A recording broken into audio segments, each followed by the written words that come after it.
Is Birds 365, hosted by the new Mac and Mac, Jody McDonald and John McMullen. Here we go!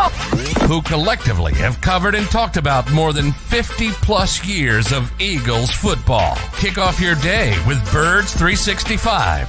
You'll get debate. We love to argue. You'll get the real story from inside the locker room. And you'll hear from some of the great football minds from around the region. You're about to become an Eagles insider. Get in the game. Join Jody Mack and Johnny Mack and join the football community that flocks to Birds 365. Birds 365 starts right now. Welcome to the NFL. Let's go! Let's go! Go!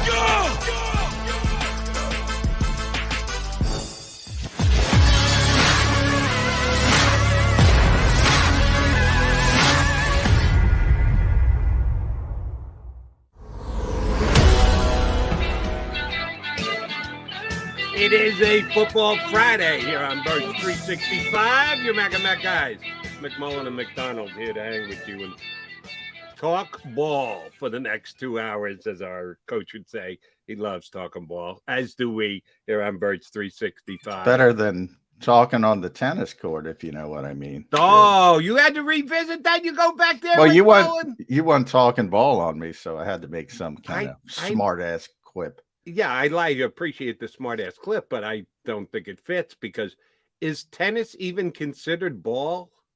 Probably not, no. See, I imagine to some people. I guess it all depends on what you grew up doing. To me, ball was basketball.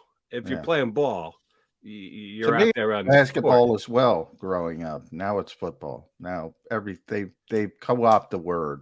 The football world. Have they, or just as Nick Sirianni tried? Everybody uses it. Everybody uses it. Okay. Yeah, they've co-opted it. No doubt about it. It's probably my overly important attitude that thinks it's still basketball. Kind of like forever, I never wanted to give up the fact that baseball was the national pastime. And it was for a long time. It was the national for pastime. The younger people out there for a very long time. It was.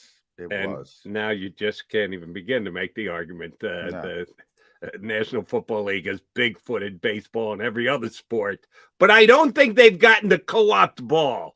Ball is played on the blacktop. It's played on the hardwood. It's not played on a football field. That's an interesting. I'm not ready to give that one up yet. I'll give up the fact that baseball is no longer a national pastime. That's the National Football League. Ball is still played with a round ball. I know we got to get to our subject, but just real quick, because I have you here, obviously. Quick tangent. That brings up an interesting topic to me. When did you start to realize, like, all right, it's no longer baseball? Because you've been on the air a long time. Can you really? I mean, obviously it was gradual, but there was a time when you woke up one morning and said, you know what? I can't make this argument anymore. I can absolutely tell you when it was. It was when I moved to Philadelphia in 1990. I grew up in New York where, oh, by the way, New York is still baseball. Still baseball, yeah. And not just because the Mets and the Yankees have the best record in the American League and the National League together. I think the Dodgers might have snuck by the Mets. The Mets might only have the second best record in the National League right now. But the Mets and Yankees are both having serious years. Even when the Mets and the Yankees are mediocre, baseball reigns in New York. And that's where I grew up. That's where I lived for the first 20 minutes. And then I moved to Philadelphia. And I found out that the Philadelphia Eagles were the number one team here in town. Above the Phillies, the Flyers, the Sixers, college basketball, anything else. It wasn't really close. That the Eagles were. I said, all right, well, maybe it's a Philly thing. But then I started to pay more attention, and I said, damn, it's not just a Philly thing. I thought Philly was maybe isolated. Okay, they're a big football town. Fine. No, what I found out was New York is a big baseball town. Fine. That's the way they look at things. And the rest of the country is kind of lining up with the Eagles fans here in Philadelphia that the National Football League is the biggest thing. You mentioned because, well, New York has the Yankees, which are sort of the team, the Dallas Cowboys of baseball. You either love them or hate them. But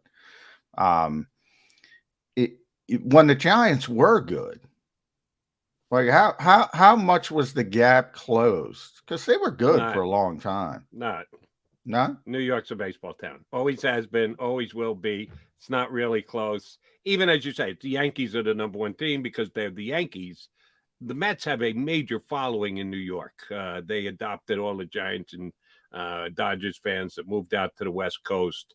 Yeah, baseball still reigns supreme, and at no point has it really gotten close. Same way here with the Eagles in town. When the Phillies went to the World Series back-to-back years and went to the playoffs 5 straight years, do you think it really got close here in town? No, I don't think it got it close, but it closed the gap. I mean, the Phillies were a big deal. You know, I remember walking around town. I never saw so many stinking Phillies jerseys in my life. I mean, everybody in my neighborhood was wearing Phillies jerseys. Now I can't find one. Now I can't find one to save my life. So it does, when you do have success, it closed the gap. But no, it's never been close. New York and Philadelphia are much alike. The only difference is which team is sitting atop. It's football here in Philadelphia. It's baseball in New York. All right. Yes, we are here to talk about the Eagles, and that's talking about the Eagles, the fact that they are far and away, run away, the most important team, most talked about team, most revered team in town. We are coming up on another season. J-Mac, we are at day 18. That's the countdown to the opening of camp, even though you won't be getting grass time on the 18th. You told us yesterday. Now they wait a couple of days before they invite you guys over to check out what they actually are or aren't doing, prepping for the season. And the opening day game is 65 days away. So we're starting to get a little close, starting to feel the countdown when John McMullen goes back to work, not sitting here BSing with me for 2 hours a day. J-Mac, I was doing the prep for the show today, and this kind of fell in my lap and jumped out at me. We are 26 months removed from the 2020 NFL draft. And I remember prepping for the NFL draft. You and I hadn't started with JAKIB Media yet. Birds 365 was not a concept yet. But on the air on WIP, talked a lot about the Jalen Hurts pick, second-round pick. How can you take a quarterback? What are they thinking? They just gave Carson Wentz all of it, blah, blah, blah. And I did like the pick. And that was one that I kind of hit on the head because I said, they're drafting him to be their inexpensive backup. And, oh, by the way, he's got some potential, so you got a little safety net going forward. And that's exactly the way it played out. I didn't think that was going to be the way it was going to play out. I thought he was going to be the backup here for years to come. And when Carson went down with an injury, you plug him in and you still got a chance to win better than you did in previous years. But that 2020 draft, every single player going into this year is kind of sitting on the precipice. And it could either go real good or it could go real bad. Well, not Jalen Reagor, not Jalen Hurts. Both. And go either he's real on good the or real bad. precipice, Jalen Reagor could be cut by the time the Eagles get to 65 days from now and start the season. You don't think that's real bad? Well, no, that's what I meant. I think the decision's already been made with Jalen Reagor. If he's here, at best, he's the 5th receiver, and you're only keeping him because you're embarrassed that you took him in the first round. That's literally the only question about it. So, in other words, I'm saying there's no precipice. He's already over the precipice, at least in this town. I think, who knows? He might need a change of scenery. He might be one of those guys. He might get a breath of life without the pressure outside Philadelphia, all that kind of stuff. But it ain't happening here. Sort of like Ben Simmons with the Sixers. It ain't happening here. So don't worry about what happens everywhere else. It ain't happening here with Jalen Reagor. That's all I meant okay. I think that part of it's already, you can put the period on it. Right. And the way I said it was either real good or real bad. And real good is not an option. That's what you're saying. Yeah. We've already discounted that. So the only possibility is, does he cling to a roster spot or do they actually suck it up and go, all right, yeah, that's a mistake. And we don't have the roster space to continue to keep him here for wide receiver 5. He's not really a blocker. And the coach loves blocking wide receivers. Yeah, Jalen Reagor could be cut.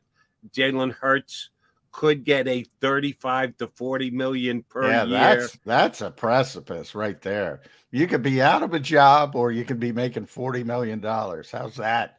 How's that for a choice? And the one that has the potential upside is the second round pick, not the first round pick. The very questioned second round pick, may I add, for the Eagle fans out there. So Hurts at number 3. Davion Taylor. How much do we talk about Davion Taylor here on Birds 365? Probably more than anybody else because we're the show for serious Eagles fans. And even we don't ever talk about him. Yeah. We are the show for serious Eagle fans, and we bring him up like twice a week. Yeah. But we do bring him up, and we talk about Davion. And I do think, and I've mentioned a couple times, I wouldn't write Davion off just yet. I think the problem with him, obviously, number one, he's got to stay healthy. He's got to stay on the field. But they really liked what he brought to their defense last season when they kind of threw him into the deep end of the pool. We all know the story. He barely played in high school. He played one game because of his family's faith, and he wasn't allowed to play. Seventh-day Adventist, and had to go to junior college, then transferred to Colorado. Really athletic, but really raw when he got to the Eagles. And, they were having such issues at linebacker early last season with Eric Wilson. We know the story. And at some point, Alex Singleton as well, who's a good player. He's a good football player, Alex Singleton, but he's limited. There's certain things he just can't do because he doesn't have the high-level physical traits. So all of a sudden it became, TJ Edwards and Davion Taylor. And from Davion's perspective, they knew TJ could get it from a mental perspective. They knew he was a smart player, instinctive, all that stuff. The questions with him were, is he fast enough? Can he reach that bar? With Davion, it was the opposite. Like they knew, all right, he can play at the NFL level. He can run with everybody. But can he pick up the game at all? And they kind of just said, you know what? We don't have other options, so let's just throw him in the deep end of the pool. And he played well at times. And part of it was just learning on the job. And we always talk about how live reps are important, and you can't, no matter what you do in practice, you can't replicate live reps. And he's a perfect example because he only got better when he got on the field. Like when they're trying to teach him you can only do so much. In the classroom and say, all right, here's the X's, here's the O's. This is what you're supposed to do. You got to get on the field. And he was showing some signs, and then he got hurt twice. But boy, he's athletic. So, that enamors coaches.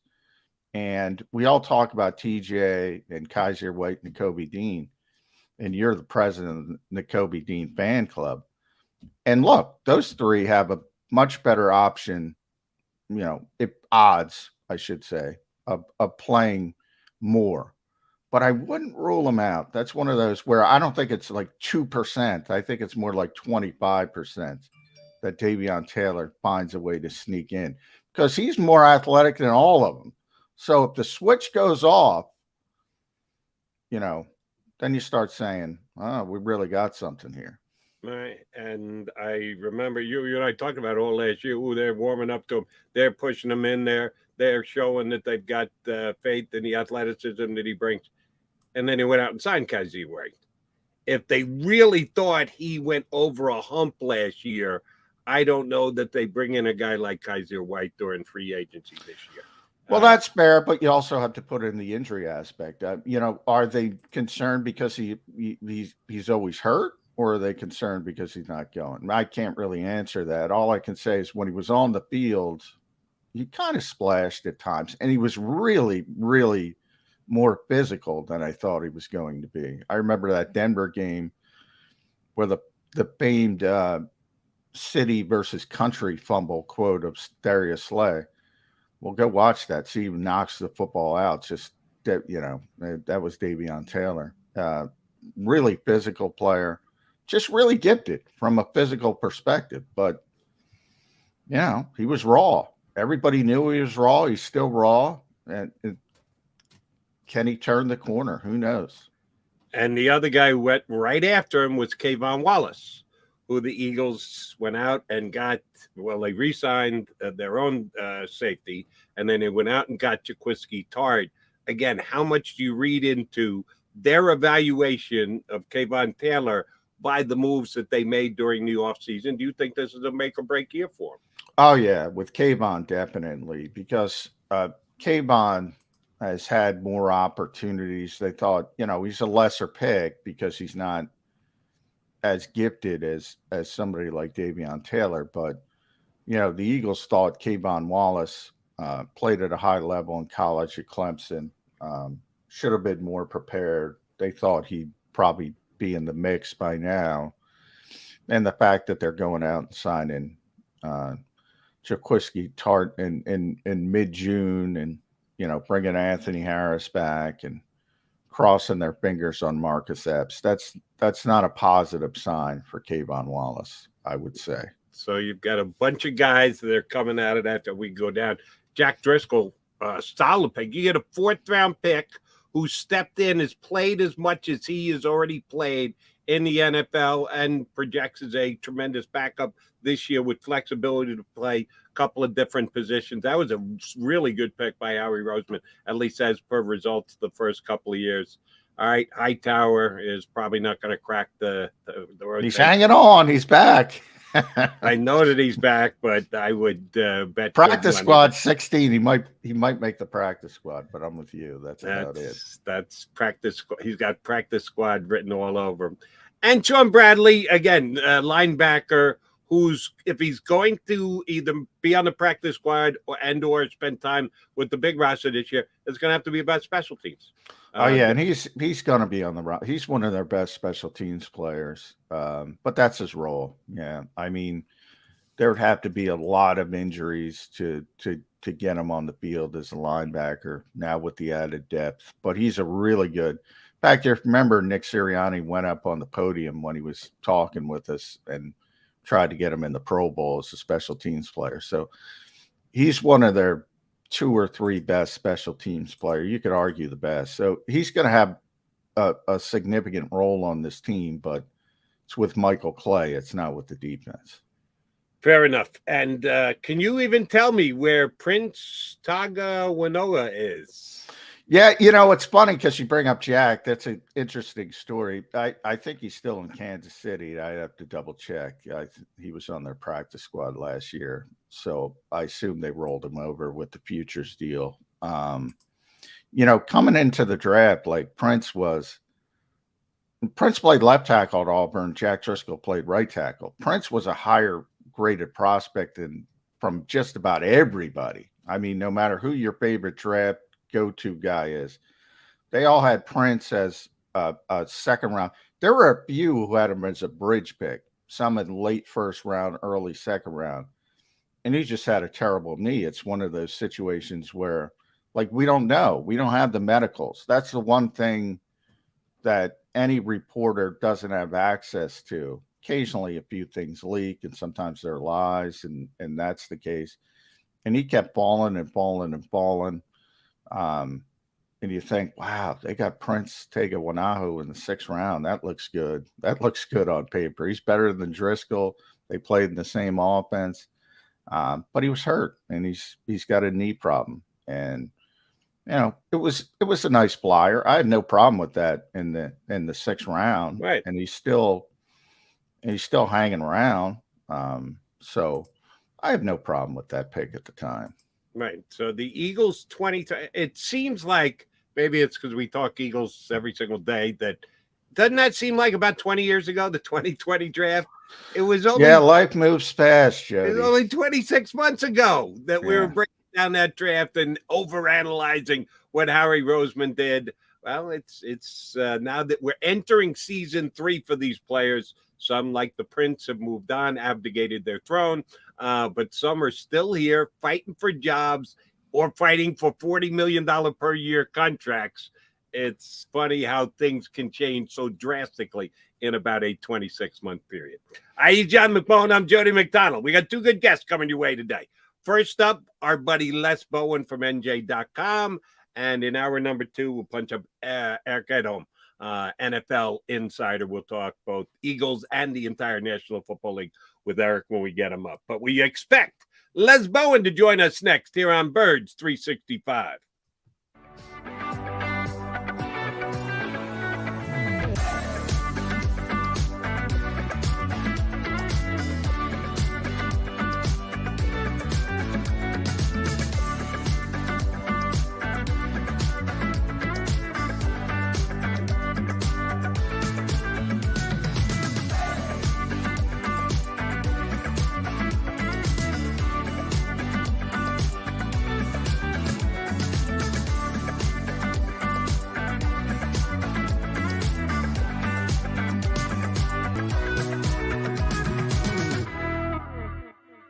Action News at 11 with Rick Williams. It's the team you trust to bring it all together. The stories that impact your community, a sports roundup for the locals, and the AccuWeather forecast you depend on. Action News at 11 with Rick Williams. All right, did you know I was the Mommy Slam Dunk Champion? Really? Yes, really, don't sound so surprised. Let's see it. Oh, you're ready. All right, here we go. Let's hear the crowd. So go to right, I go to left, fake 'em out. Mama, go up, mama! She did it. Again? You can't avoid gravity, but United Healthcare can help you avoid financial surprises by helping you compare costs and doctor quality ratings. United Healthcare. Uh-huh.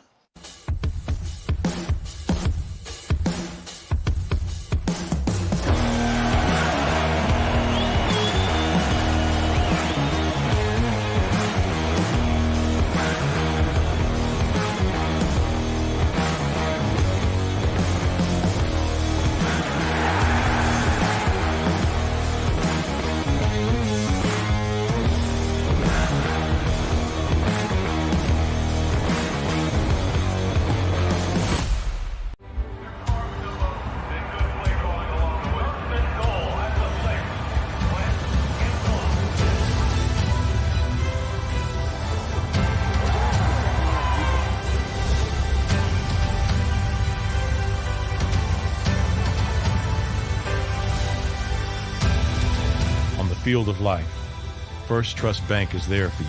Champions on three. 1, 2, 3. Because Philadelphia dreams deserve a Philadelphia bank. Go for the midnight dares. Go for the game. Go for the hits. Go for the fans. Go for the win. Go to Ocean Casino Resort. Book your trip at theoceanac.com.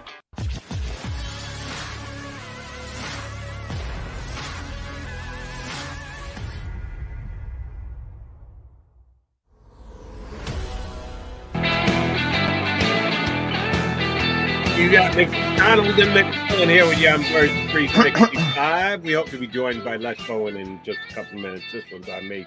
I told Les I would send him a reminder text, and I forgot.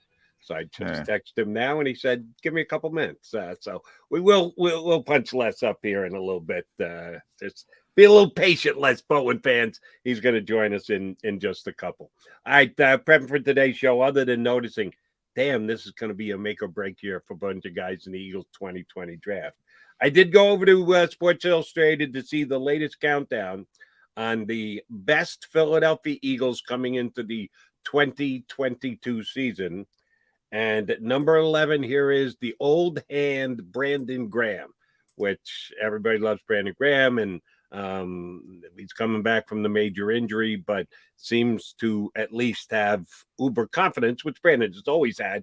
We'll got to wait to see him out there on the field, but I would not be surprised if he comes back and is a major contributor for the Eagles this season. Last year of a contract, very motivated. Not that I think motivation is necessary for Brandon. I just think he's a dynamite football player and is very self-motivated. I like your slotting him in at number 11. Tremendous spot to have him. Does that mean my guy Nakobe Dean's going to be in the top 10? I thought maybe he'd be number 11. He's cracking the top 10, huh?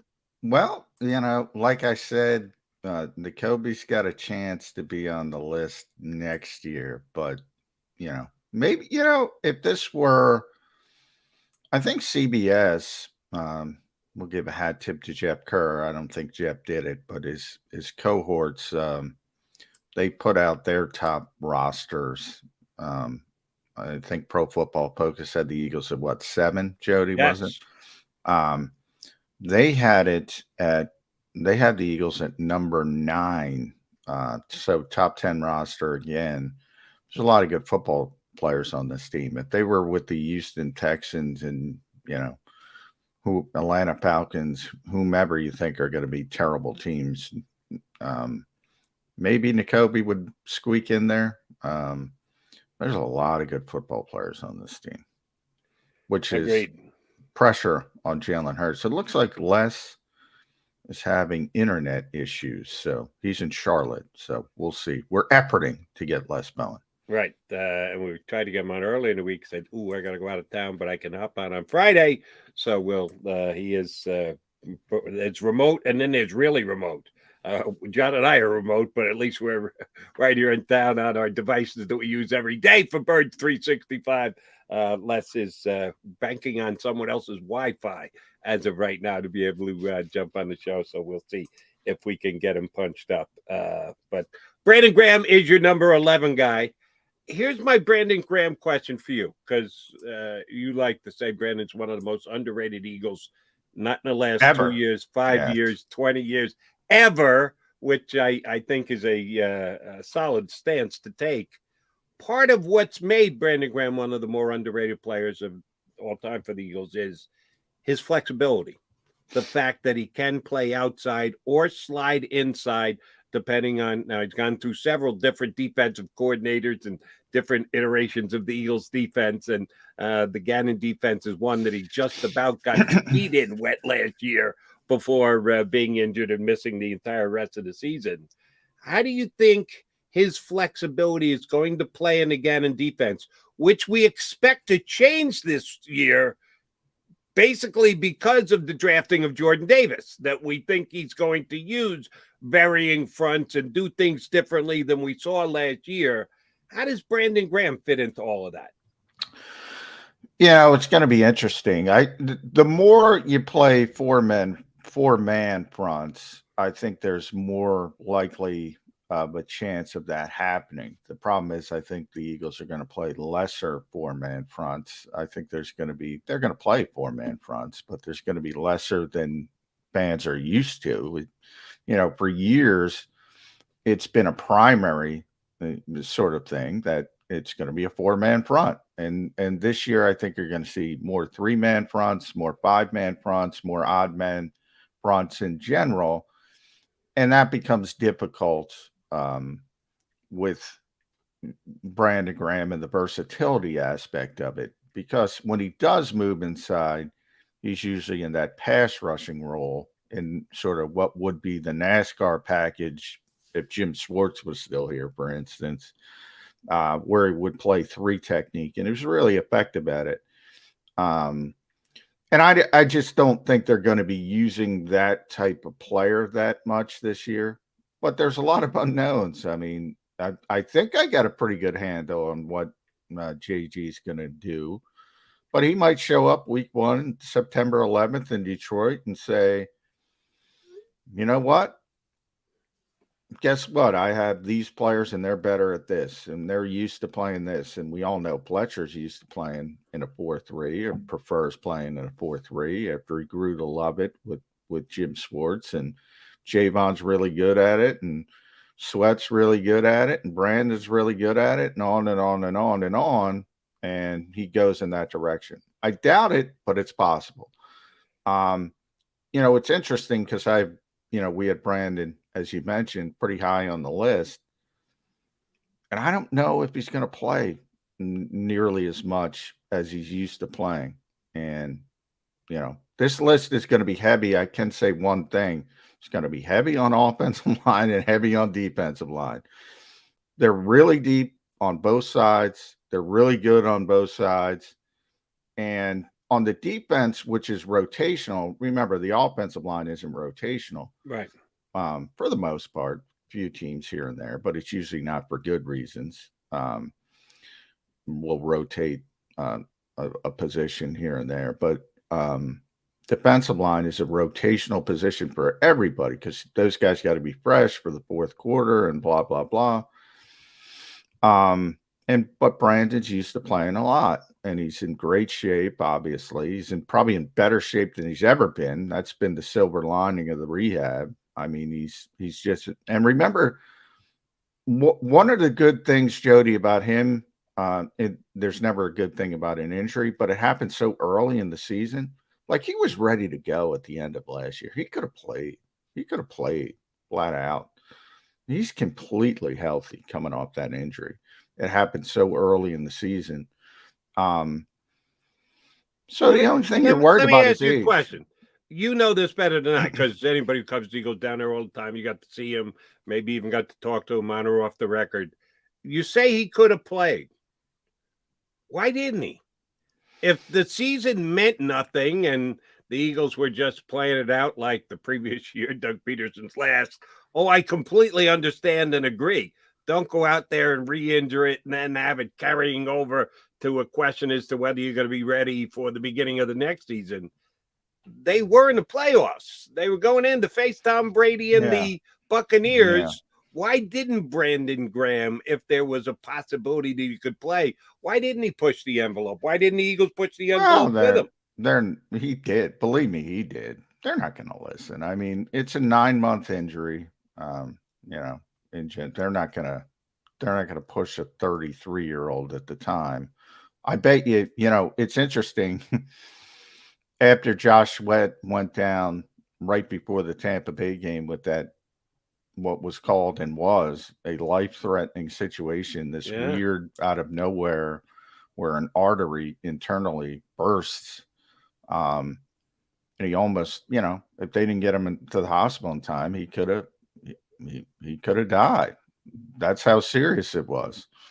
And it was also such a weird thing because they were able to get it early and cauterize it, and there was hope he could play. That's how quickly that sort of thing went back and forth. But that's one of the things. By no means am I saying the Eagles would have beat Tampa Bay if Josh Sweat played, but that was one of those things where you're like, I think people forget that was like a big deal for the Eagles. And probably if they would have known, but how could you foresee? You try to get Brandon out there, but they wouldn't have. I mean, they're going to be cautious with that type of injury. I'm just saying from Brandon's perspective, and Brandon never left. I would see Brandon all the time. Brandon was, raring to go. You had to hold him back basically. And he traveled to Tampa and he did all that stuff. And so it's one of those things where the Eagles were never going to let it happen. But from Brandon's perspective, I should have said he was ready to go. And that's one of the reasons why Eagle fans love a guy like Brandon Graham, because he makes that kind of effort. Much the way we love our buddy Les Bowen, who is out of town, waving to us, kind of on vacay, but said he'd be willing to jump on for a couple of minutes. And he's got the Wi-Fi wherever he is up and running. And he has done just that. Joined us here on Birds 365. All right, so can we keep you like 25 minutes and then let you get to the beach? Oh, sure. No, I'm not going to the beach, Jody. I'm down at my mom's, actually. She's 96 in Charlotte. You're not taking her to the beach today? No. What kind of son are you, Bowen? Mom's not very mobile at 96. Yeah, we have a lot going on. I had trouble with the internet. We had a giant storm here last night, and there's a limb down on the roof that's kind of sticking through the soffit. So I have to figure out who to call about that. It's a busy time. I'm in my childhood bedroom, actually. Oh, wow. We see where it all started for Les Bowen. In the Queen City, I might add. In the Queen City, like yes. But I'm fine to talk. Yes, all is well. Sorry, the lighting isn't any better, but that's about as we got you. Fine. Believe me, it's better. If Jody and I had darker lighting, if we could turn it down a little bit, it'd be better. Yes, I we are creeping up on training camp, and I think it's a good time to get Les Bowen because you've been to so many training camps, and on NJ.com, I didn't realize this was the 10th anniversary of the Eagles moving from Lehigh to back to the NovaCare complex. So I want to get into that. Anniversary of the last time they were at Lehigh. Before that, though, I saw you brought up the Dream Team stuff when Miles kind of made his comment about we feel like an all-star team, and you were there for Vince Young and the Dream Team. You know, I've always thought, and I was not covering the team at that time. I always thought that was from the outside looking in. I was in Minneapolis. I always thought that was overblown. What did you think going through that, Les? Yeah, you know, what I pointed out in the piece is that, as is the case in most situations of that sort, it wasn't like he sat down there and was thinking, this is kind of like a dream team. No, you know, people were asking stuff like this because they, you know, it setting up the situation very quickly. 2011, they had a lockout from March to late July. Right at the time when training camps were opening, they got the lockout settled. They signed a collective bargaining agreement, and they had free agency because they hadn't had it. So the Eagles had thought they were real smart, and they had put aside a lot of salary cap room to sign people in this frenzied, you know, few days of free agency. And so they started signing people, and every day there were one or two news conferences, you know, Namdi, you know, it was chaos. And so naturally, a lot of the questions started to be about, you know, wow, this is something that Eagles have really put together quite a group here. What do you think of that? You know, so yeah, he was led into saying that. And my other point would be that it wasn't so much that he said it, that didn't cause them to lose a single game. The fact that he said that, you know, he was on the bench most of the year. Yeah. But, you know, the fact is a lot of those guys were either washed up like Ronnie Brown or, you know, didn't fit what the Eagles were trying to do like Namdi, or, you know, it just didn't come together. You know, they were all from different football is very much a team sport. It's not like baseball where you just get 9 guys together and play, you know, and they just didn't ever. They were 4-8. They won their last 4 games to go 8-8. They missed the playoffs, and they really weren't very good. And there were a lot of reasons for that. But it really, Vince Young saying that just kind of gave everybody a handy tagline. You know, it had nothing to do with anything. It wasn't. So mercenaries, real quick as a follow-up, Les. Do you think the Eagles learned from that? They learned that, you know, you can't just bring in the biggest names and say, all right, go out there and do it. Absolutely. They learned from that. They learned a lot about culture and fit and, you know, looking into situations. I'll take Namdi as an example. You know, Namdi had been renowned as the best corner in the league, supposedly, but he was playing for a terrible Raiders team. The organization was in chaos back then. They played like an antiquated man-style defense, and teams just didn't throw at him because they could throw at the other guy because they wasn't a very good team. So he played man defense, and nobody ever threw at him, and he was the best corner in the league. Well, he got to Philadelphia. Well, for one thing, his defensive coordinator was Juan Castillo, the offensive line coach, who kept talking about using him in a Rod Woodson type manner when he meant Darren Woodson, you know, the other Woodson. That was kind of, you know, Juan wasn't really a defensive coordinator. And, you know, they thought they had this guy that they could move around as a chess piece throughout the defense, you know, and do all these fancy things. And Namdi was a real smart guy, but he had never done any of that stuff. And he had no idea what they were trying to, you know, it just didn't work.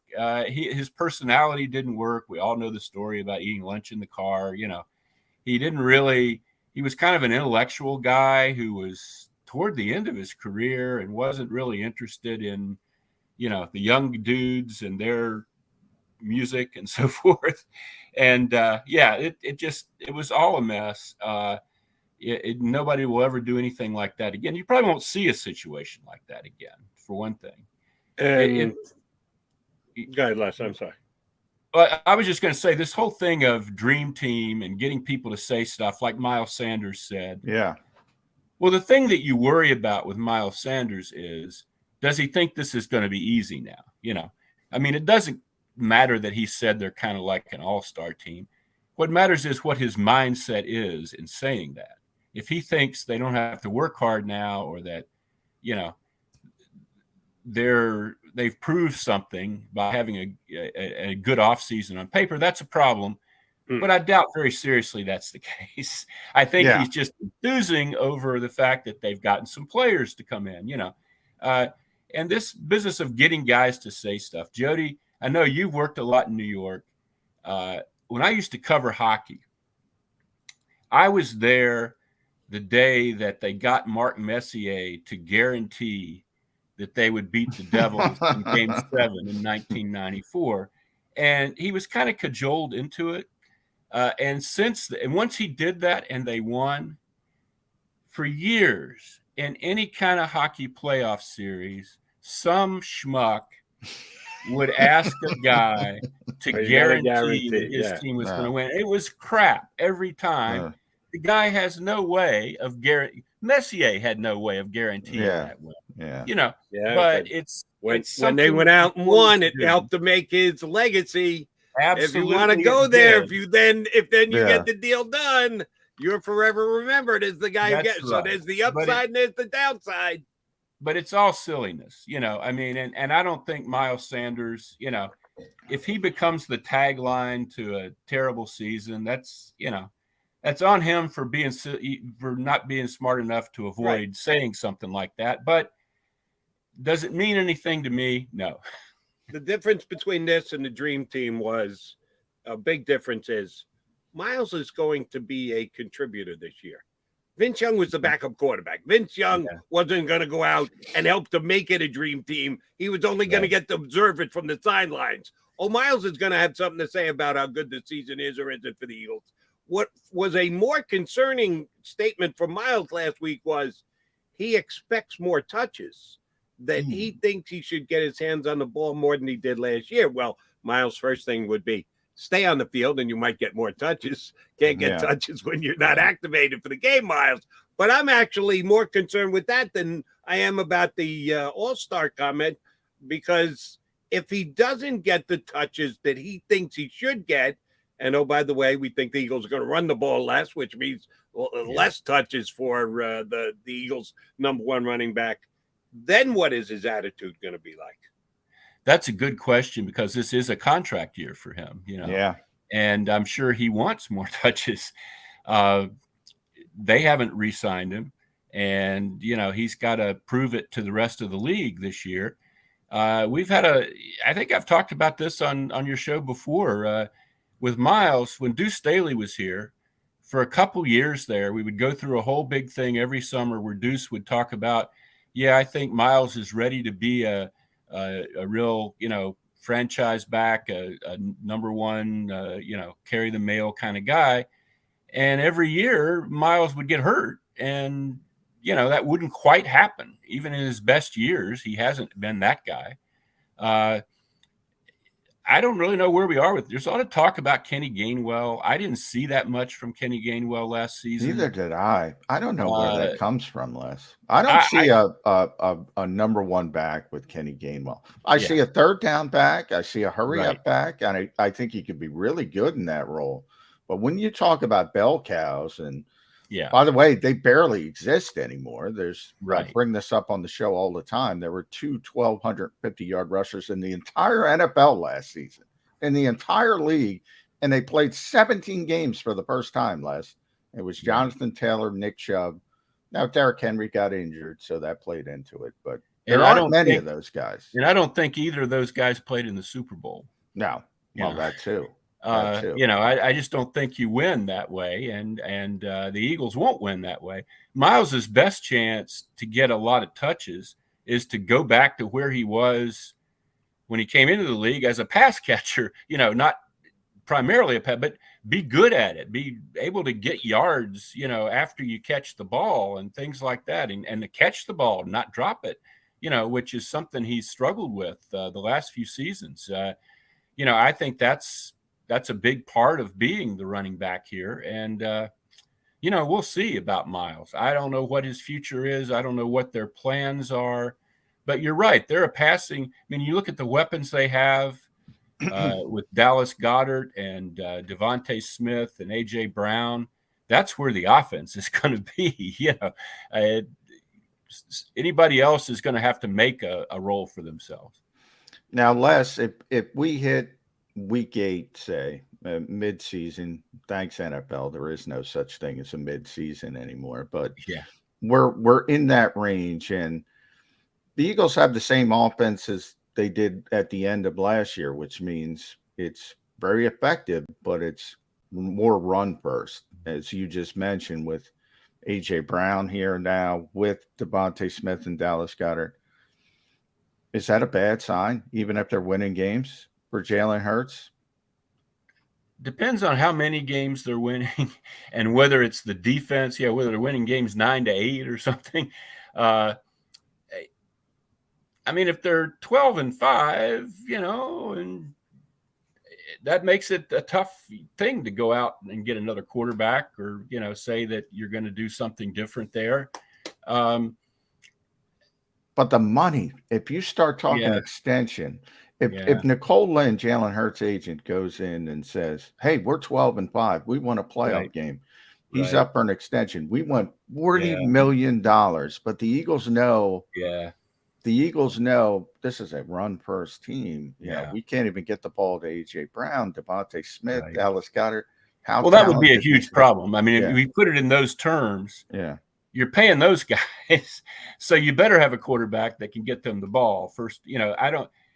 It's hard to envision the scenario we're talking about. I mean, I think if they win, they're going to be rolling up the passing yards. Yeah. Whether Jalen is I can still see a scenario where, let's say they're not 12-5, let's say they're 10-7, and they get into the playoffs, and Jalen's put up some stats, but there are people analyzing this stuff who really know X's and O's who are saying, if they had so-and-so, they could have had 12 more touchdowns, then it gets real tough, and I kind of think that might be where we end up, that he'll have a good year, but still is he really that guy, and I think he has to go out and just kill it for me, to really. Les, I'll tell you why I think John's scenario of 12-5 and Jalen hasn't come up appreciably better is actually has a chance of happening. I think the defense is more improved than the offense from last year. If you look at where the Eagles ended last year and the Eagles are today, I think their defense has shown more improvement. I think they've added more to the defense than they have to the offense. So Hassan Reddick gets his 12 sacks. Brandon Graham comes back and is a major contributor on the defense side of the ball. My guy, Nakobe Dean, grabs the middle linebacker position and is everything that he was last year at Georgia. Kazir White is a nice addition to the linebackers. James Bradbury is better than Steven Nelson was. Yeah, if they won 9 games with that defense last year, why couldn't they win 12 with this defense this year? And all the quarterback has to do is make a play with his legs every once in a while and hand the ball off, and they win 12 games. I think that's actually got a chance of happening. It does. You're right. I mean, I want to see the defense. We're projecting an awful lot of improvement. They have fortified it. They are depending on some young guys. You don't know what rookies are really going to do. But, it should be a better defense. The problem is it really was a bad defense last year. I think it kind of they beat some bad teams, but the defense, when it saw a good team, I mean, they were down 31-7 at the end of the third quarter of that playoff game against Tom Brady. I mean, there's a lot of improvement from there to being really, really, really good. I mean, but I see your point, and that's certainly possible. Les, thanks for fighting through it. Last one from me, at Les Bowen on Twitter. Read him at nj.com. In Rita's latest speech, which talks about 10 years since the last, the last training camp at Lehigh was 10 years ago. You, how have things changed? Kind of take us through that. And obviously, there's certain fans that are allowed in, not during the pandemic, but now we're pre-pandemic, post-pandemic, but a very select few. Then again, I mean, you can't do much in training camp like you used to do back in the day. So there wouldn't be a lot of time anyway. If they Lehigh wouldn't be Lehigh if they were still doing it. It would be something. It'd be better than what for the fans than what they do now. But it wouldn't be. I was thinking about that as I was writing about how 15 years ago, 12 years ago, we would stake out this parking lot, these hilltop dorms at Lehigh, and we had no idea that what we were doing would seem quaint or anachronistic, so quickly. It really, the league is never going back to that, to, kids carrying TVs in for $20 million players that are going to live in dorm rooms for 2.5 weeks. That's gone. I mean, and you're right. That kind of camp is gone. The hitting, the two-a-days, all that stuff is gone forever because they have expanded the season, because injuries are such a huge thing. The more money you spend on players, the less you want to see them, snap an ACL, in August. It's a very different experience for everybody now. We're a lot farther away from the action and from access. Access was much more immediate at Lehigh. There were more opportunities to talk to people. You heard coaches yelling at players, sometimes obscenely. I remember I was flashing back to something Jim Washburn used to say that would probably get him suspended from the NFL. And, he'd have to talk to the HR people for a good while now if he ever said that on a football field again. I think I said, that usually covered misogyny, homophobia, maybe a little bestiality, in the same phrase.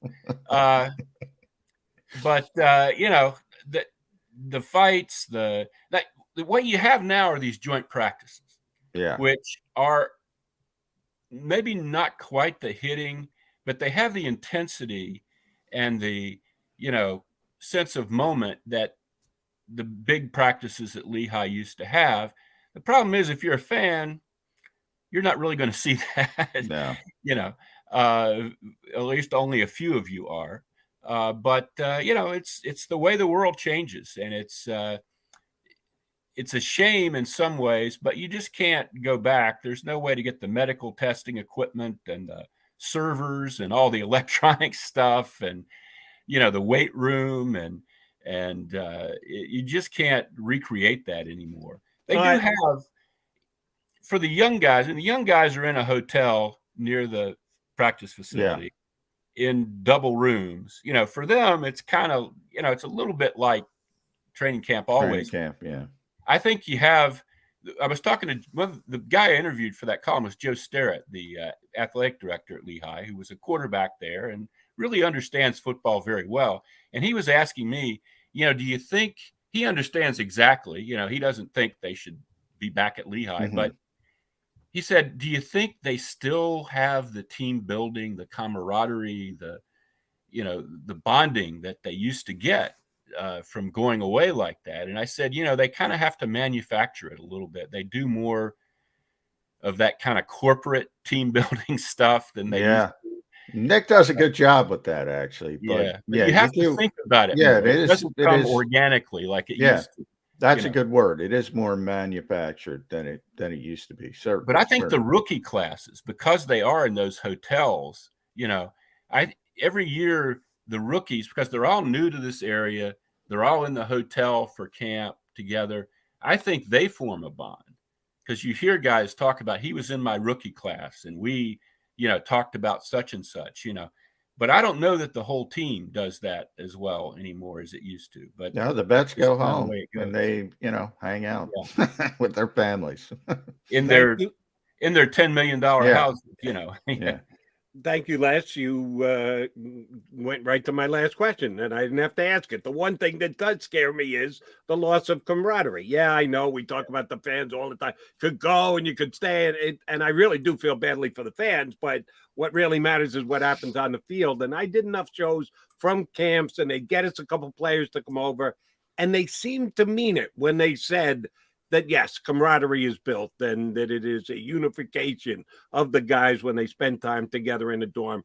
Yeah, the food sucks, but everything, and that was back then. Now the food is great. It's specifically fit to keep the players both fed and nutritionized and everything else. So it has changed a great deal. But I do think they miss that aspect. But I'll also agree with John. I think Sirianni realizes that, and he's done his best to try and create it, even though it's not as natural as it used to be. Les, we appreciate you fighting through all the internet issues. Now go fix the roof. Good luck with that. Yeah, I got to figure out how to get this tree out of Mom's roof. I got down here yesterday afternoon, and the world comes to an end. I would send you to Flynn Tree Services, Les, but they're a sponsor of our show. I don't think they'd go down. They might not want to come down 95. I don't know if I can get them to go to a little Charlotte. bit out of the radius where they're fixing roofs these days. Les, good stuff. Thanks for coming on. We'll get you back on before the season starts. Les Bowen, NJ.com, here with us on Birds 365. And again, the difference between what John does and what I do when we're not here on Birds 365. He's an Eagles reporter.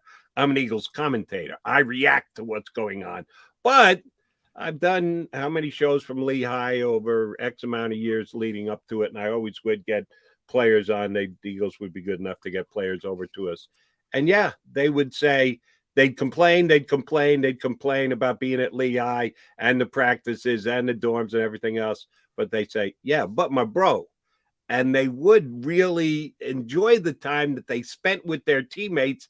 And they did believe that it was a bonding experience and brought them closer together and gave them some community and continuity going into a season. We're never getting that back again, John. No. There are still a few teams that go away, but very few. And it gets trickles down more and more. Pittsburgh, I believe, still. Dallas goes out to California. Cowboys go across the country to do it. For some reason. Doesn't make any sense because they have one of the best facilities in the NFL. It makes no sense. Green Bay, Green Bay brought it in-house. They were at their college for like 50 years. The Vikings, who I used to go to stinking Mankato State every year. God, that was awful, going 160, going down. Anybody who's gone down 169 in Minnesota knows the pain I'm talking about. But Les brings up it was true, man. You'd have kids, star players riding bikes to the dorm, kids, hauling in air condition. Can you imagine the window air conditioned units? Because there's no air condition back then. And, you're not going to have $1 million players in these cheap little dorm rooms. They're bringing in wall units, air conditioning. Yeah, completely different time. It's kind of amazing when you think about everything you do now for professional athletes. That's why I hate those. And I say it all the time, Jody. I can't stand the people with the made-up time machine and criticize a different generation of players. So-and-so couldn't play with this level of athletes. Yeah, the athletes are better. The nutrition is better. They're treated better. The travel's better. They have chefs. They have, personal trainers. Some have too many masseuses. I'll get a nasty. Out on goal. Score, McMullen. Yeah. Have them. With a kid, hey, get a kid to drag up an air unit and see how they perform. So in a lot of ways, you should have more respect for an older generation that didn't have all the advances the current athletes do. There are pluses to once you're in the inner circle, once you make the team, when you become a National Football League player. Yeah, there are some serious pluses as compared to what it was then. 15, 20 years ago. He's John McMullen. I'm Jody McDonald. We thank Les Bowen for hopping on. We've got hour number 2 of Birds 365 coming up about 20 minutes from now. NFL Insider Eric Edholm will join us here on Birds 365.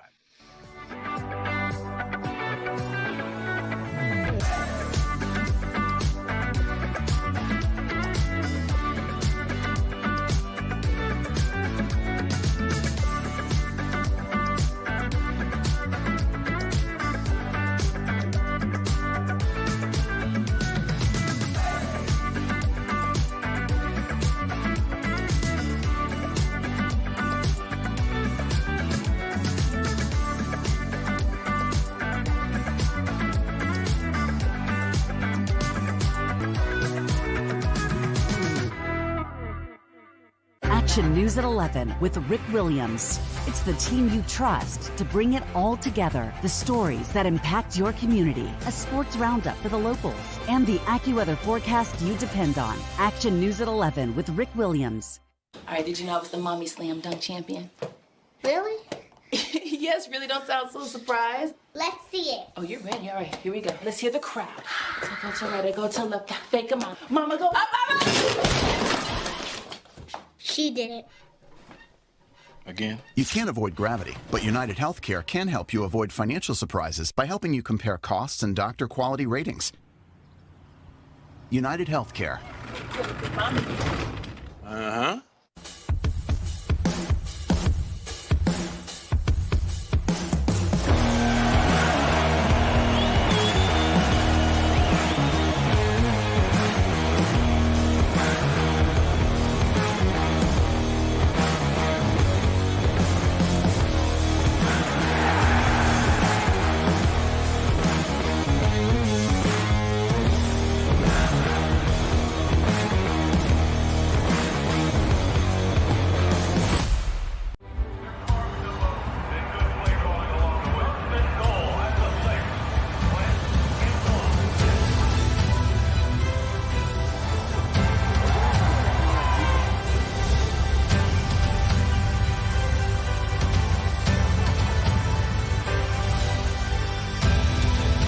Field of life, First Trust Bank is there for you.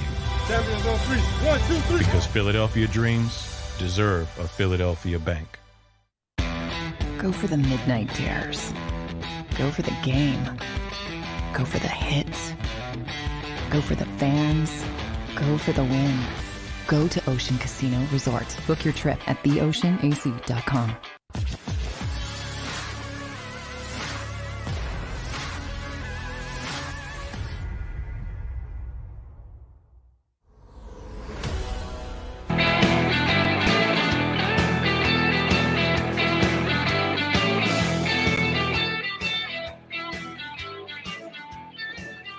All right, Mac guys, here on Birds 365. Sorry about that. Just needed to refresh my coffee. No, I'm sorry about it. I would have jumped in, but I was reading something. I No, I just need to get a little bit more coffee. No, that's on me, Jim. No, it's on me. Yeah, I got to get back in time. All right, we got Eric Edholm going to join us about 15 to 18 minutes from now.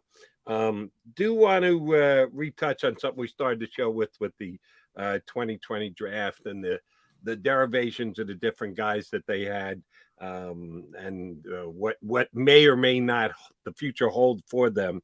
The top two guys being a guy who could get we don't know, $35 to $40 million contract extension. So if you're thinking 4 years, north of $150 million, and the guy who was actually selected in front of him being an ex-Eagle within the day, first game is 65 days from now. That maybe 60 days from now, Jalen Reagor finds out that his services are no longer needed for the Philadelphia Eagles. We've been kicking this around since Birds 365 started because Jalen Reagor is, let's be honest, struggled since he became a Philadelphia Eagle, hasn't lived up to his draft status or anything else. They going to have nerve enough to cut him, John? It's a good question. I think he'll have to earn a spot on the team. I think they would be I think they'd prefer to trade him, obviously. I do think, they need a returner. So they don't have an obvious replacement if Jalen Reagor can't do it. We kind of saw last season. They started last season with Quez Watkins as the kick returner. He was not good at it, just not physical enough. So they kind of gone away from that. As Boston's guy can do it, but there's no sort of burst or anything. There's no big play a part of it. Then you talk about the punts. Greg Ward, same. I mean, Greg can do it. Greg is very sure-handed. Greg's not going to turn the football over, but there's no explosiveness to it. And that's why they made the ship last year. But he's going to have to earn that job. And then it would be a very bad scenario for the Eagles. But the only way Jalen Reagor is going to play as a receiver is if guys get hurt. I mean, that's it. And that's not going to be a good situation for the Eagles if A.J. Brown goes down or DeMonte Smith goes down. And even Quez Watkins, and we talked about Quez and Zach and with Chris Franklin, and I thought that was an interesting point. Eagles fans should hope to see more Zach Pascal than Quez Watkins, because that'll indicate they're winning games, bottom line, because they'll be running the ball late. I thought that was a good point Chris made. There's just no role for him at receiver. Can we see him beating out Quez Watkins as the so-called wide receiver 3? I can't. So if he doesn't seize that return job, and I mean both kick returner and punt returner, you got to cut him if you can't trade him. You got to just say, raise your hand, say we missed on this one. You take a little bit of a salary cap hit, but this team's been willing. They've shown with Carson. That's nonsense anymore. They can't use that as an excuse anymore. After they showed what they were willing to do with Carson Wentz. Right. And even Fletcher Cox is still on the team. The dead money that they did just to reset his contract. They can't say stuff like that anymore. So if you're talking, I forget the number, I'll look it up. But 2 and change, I think. 2 and change, yeah, 2 and change. Come on. You can't blow that smoke anymore if you've shown what you're willing to do. So if you can't trade him, if he doesn't show he deserves to be the returner on this team, you got to cut him. You have to. Couple of things. I agree with you about the money aspect of it, that it's a non-defense defense. Oh, we don't want to just see the money go to waste. You wasted a whole bunch of money over the last couple of years. Don't tell me that you're going to be losing sleep over Jalen Reagor eating up some of your dead cap money. It's more of an ego thing. Oh, and sure. I think that has gotten less with Howie over the years. It hasn't completely evaporated. I do believe that the Eagles, both in putting together their roster and some influence as far as playing time goes, the front office getting into the ear, if not twisting the arm of the head coach as to who needs to be on the field. I think we still see evidence of that. So those who want to give Howie a complete pass for that, sorry, I'm going to disagree. I think he and his front office, mostly him, do have some pull and some say and do protect their draft picks. So if they were to move away from Jalen Reagor after 2 years, it would go a long way to me to show how he is going about this the way that you're supposed to as a general manager. Cold-hearted, best player. What have you done? What have you shown? Your draft status becomes irrelevant after 2 years. And if you're good enough, you play. If you're just good enough, you make the team. If you're not good enough, you're gone. And I think and by the way, from the ego perspective, and you're right, Jody, that's a big thing. I talk about it all the time with NFL GMs. They don't like to admit mistakes on first round picks specifically, because they get judged on that. You can talk about all the hits in the 6th round and the 4th round, and people say, "Oh, that's great," but they don't judge you on that. They judge you on Andre Dillard. I talk about the Eagles found a franchise left tackle. They just went about it a weird way, and they're still talking about Andre Dillard. Well, Andre Dillard's not this. Well, who cares? You got Jordan Mailata, right? And maybe you can spin something off. So they get judged on first round picks because people just focus on, they laser focus on that. And that's why some of that ego comes in. But I would say this, if Howie's listening, I would say this to you. You know, if he's here, people will continue to remind you that he's a bust and he doesn't play. And if he's not here, sure, you'll take that hit the first week, but then people forget about it and turn the page and go on. Let me jump in there because it plays very well to the point you're making. You say the first week. Well, more importantly, is the second week because they play the Minnesota Vikings, and that's Justin Jefferson. Well, we have that too. So do you want Rager here not playing when Jefferson could come in and go for $125, or do you want him just completely gone, out of sight, out of mind when Jefferson comes in and does what he does week 2? Yeah, it's a good point. I didn't think of Minnesota coming in so early. Yeah, Howie. So there's 2 good reasons. Look, if he earns his job, he earns his job. I have no problem with it. But if you're just keeping him around because he's a 2020 first round pick, I mean, you know, eventually it's coming because he's not beating out AJ Brown. He's not beating out Devontae Smith. So anyway, he's not going to play a lot. He's a change of scenery guy. Jalen Reagor needs a change of scenery. Bottom line. And I wholeheartedly agree with that he could go somewhere else and the change of scenery could restart, restoke, reignite his career. I'd bet against it, but it's not impossible. So I'd like to see him get that chance. The other first-round draft pick that you mentioned is Andre Dillard, who was the year before in 2019, who starts the year as the backup left tackle behind Jordan Mailata. Someone either told us here on the show or wrote this week, I don't remember which was, and I apologize for not being able to name the name, that they will probably cross-train him at right tackle this offseason, which we saw Andre Dillard at right tackle, and it wasn't pretty. But if you're going to do it just to add to his value, I guess that it's the smart play. Or is it? Because, John, one of the things that we harp on every day is less is more. Across the National Football League for everybody, but maybe even more so for the Philadelphia Eagles than most, that they believe our number one goal is to not get hurt in preseason. Well, then how the hell are you going to show that Andre Dillard can play right tackle? You're going to have your 3 preseason games. Yeah. I mean, look, I think everybody gets cross-trained. It's kind of depending on your definition. Like Jeff Stoutland's trying to improve these guys, so he'll give them a look at different positions every once in a while. But if you're talking about real significant cross-training, where the Eagles are preparing him to play right tackle as sort of the game day swing tackle, as most of the league would look at it.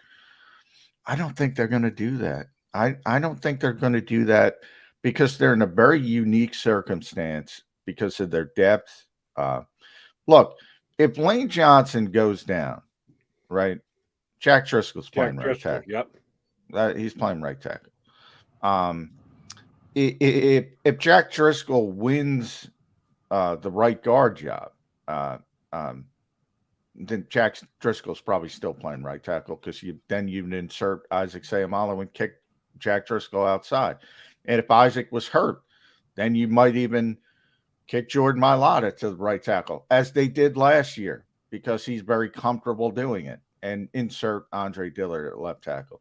You got to get down to like the 4th or 5th level before you even start talking about Andre Dillard at right tackle. So if I'm the Eagles, I'm like, well, what's the point? Let's let the guy get better at left tackle, get better at left tackle, get better at left tackle. That's where the value he has right now as a trade chip comes from being a left tackle. And he played last year at left tackle and was okay and was solid. Not great, but not bad. A lot of poor left tackles in this league. I can't envision a scenario where he would play right tackle. So why are you going to waste your time would be my question. And you see, you've taken it step by step, which makes a lot of sense. And oh, by the way, I agree with all of your steps. And for me, it is, what are you going to get on tape? Because you're Well, doing it that because too, you yeah. think you're going to be able to sell. Howie Roseman's going to get on the phone with the general manager of a National Football League team and go, oh, and oh, by the way, have you seen him at right tackle in your stinking practices for three snaps in an exhibition game? Yeah. Are they Well, really that's the going to be thing. able to sell that to another team? Oh, he's your left tackle. And if you really run into an issue, he can move over to right tackle. Nobody's buying that. The general manager is going to go on his computer and he's going to punch up a tape, and the tape's going to be when he actually played right tackle in games for the Philadelphia Eagles, and he was getting beat like a rented mule. That's not going to add any to the value of Andre Dillard. And I could already see it happening because let's be honest. I mean, Jordan and Lane aren't playing in preseason games. So, yeah, he might get some reps at right tackle in a preseason game. Somebody's got to play, you know. They probably don't even want Driscoll taking a lot of snaps in preseason games. Somebody's got to play, so he might get some snaps, and they might try to show off to some people. But I don't think that's the same as meaningful cross training. So I'll try to cut that off at the pass because I know fans will say, "Oh, Andre's playing right tackle. McMullen said he's not cross training." No, what I'm saying is meaningful, and the Eagles are not going to prepare him to play at right tackle because, I can't even imagine how they would get there. Now, unlike Jalen Reagor, he is the number one, the top reserve left tackle. And we all think of Jordan Mailata as a monster in a wall and one that doesn't come down, but he could twist his knee and be out just as easy as anybody else on that offensive line. So you need last year he hurt his knee, was out for a while, and he's had some back problems as well. So, yeah, I mean, the depth on the Eagles offensive line is it's impressive, and it's usually been needed at times, and that includes Jordan.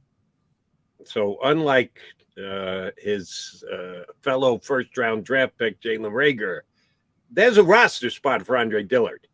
It could end up being he gets no snaps for the entire year. He could be here all 17 weeks, and if Mailata doesn't get hurt, he might not see the field, but he's going to be dressed. He's going to be on the sideline every single week. That's not the given for Jalen Reagor. That he's not, okay, well, if he doesn't play that much, but he'll be that. No, not necessarily. He could be elsewhere. He could be gone. He could be cut. Dillard is not going to get cut. No. Dillard is either going to be traded or he's going to be here as the backup left tackle. Now, the Eagles value Andre Dillard. And like I said, there aren't 32 better starting left tackles in the world. So, I mean, they know that he's going to be starting somewhere at left tackle in this league next year. Can't tell you where. And we'll see. They don't have a chance to sink or swim. But, yeah, they still know he has value. They saw it last year. He was very effective when he was forced into action and playing. And, by the way, Andre's in tremendous shape. You know, one of the things, and this happens with a lot of players, a lot of college players, and he just wasn't strong enough. I mean, he really, if you go back to when he was forced to play early, he struggled. His two biggest struggles were against Robert Quinn and Everson Griffin, two really experienced, really good pass rushers who've done it all, seen it all. And they just figured out right away that this kid's not strong enough. So if you watch those games, they just bull rushed him and put him on skates right back into the lap of the quarterback. He's gotten stronger. He understood it. And we'll see. We'll see if he's ever to the point where that's not going to be a deficiency, because he can do everything else athletically, mirror people. He can do all that stuff. Is he strong enough to hold up against those really, really smart pass rushers who've got, as they call it in the NFL, old man strength? I don't know. I don't know. And John has always been a bigger defender of Dillard than I have, but I will cut him this kind of slack. He always gets compared to Mailata. He just stands there next to my line, and you go, oh, okay, there's the big, strong guy, and there's the guy who's got to get more quality time in the weight room. It's not like he's a little weakling. He's just not as big as the guy. No, well, and it's always funny when same thing with Greg Ward. When you call Greg Ward slow, he's not slow for a normal human being. He's slow for an NFL receiver. When I say Andre Dillard needs to get stronger, he's stronger than 98% of you. He's not strong for an NFL left tackle. That's what I mean. That's what I mean. Understood. All right, John McMullen, Jody McDonald. We hope to be joined by Eric Edholm, NFL writer, insider, pretty much a draft expert as well. He covers the entire National Football League, but we had Eric on before the draft because he was Yahoo's lead draft guy. We'll ask him about the Eagles draft and also get a little bit of a look ahead to next year's draft, but preview the upcoming season as well with Eric Edholm. He joins us next here on Birds 365.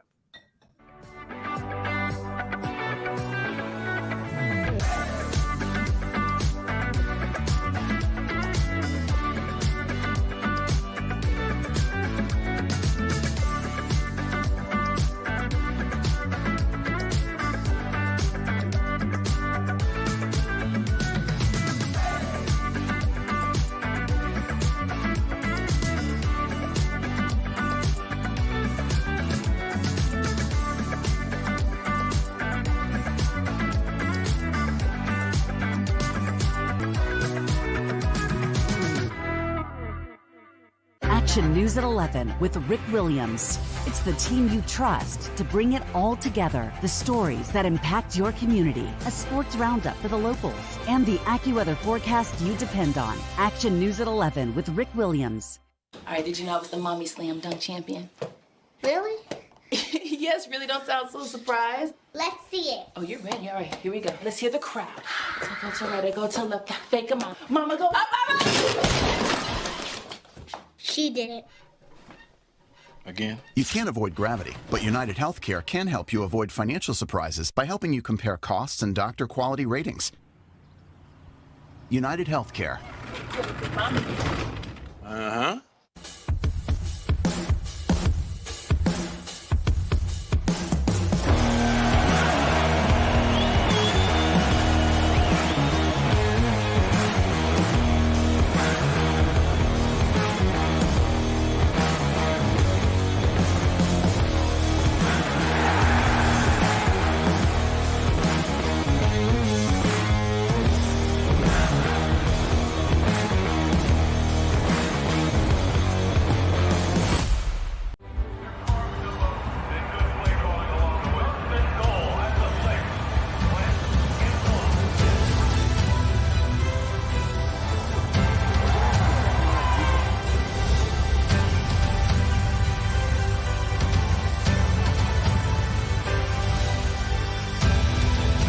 Field of life, First Trust Bank is there for you. Champions on three. 1, 2, 3. Because Philadelphia dreams deserve a Philadelphia bank. Go for the midnight dares. Go for the game. Go for the hits. Go for the fans. Go for the win. Go to Ocean Casino Resort. Book your trip at theoceanac.com.